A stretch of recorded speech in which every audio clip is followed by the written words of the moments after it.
you.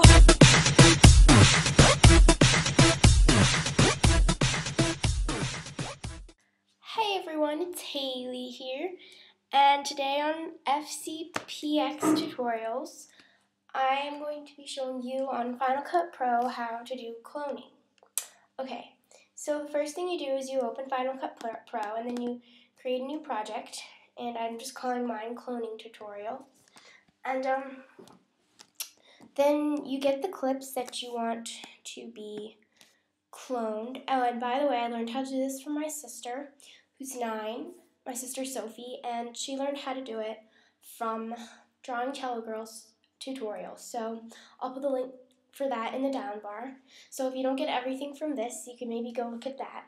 So, okay, so first you get the clips that you want to be cloned and you bring them down into the timeline. And my Final Cut is being really slow right now.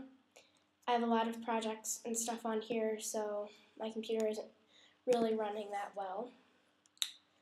And then you bring the other clip that you want to be cloned down to the timeline as well.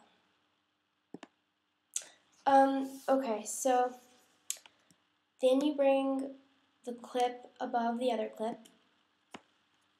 And as also mentioned in a lot of other tutorials, another way to clone on Final Cut Pro is you can just crop it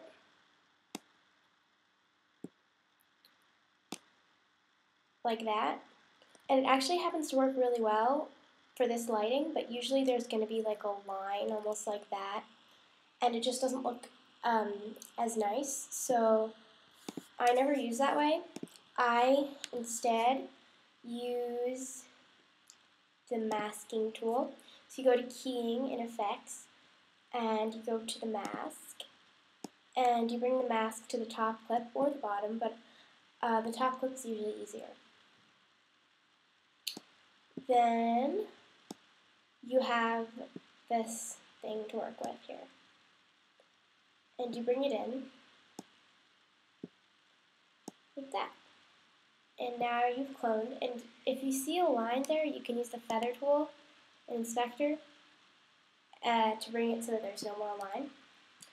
So now, when you play the clips,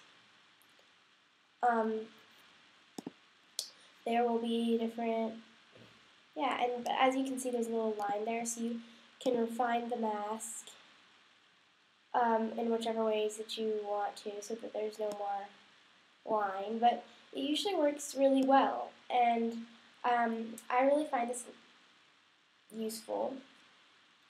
So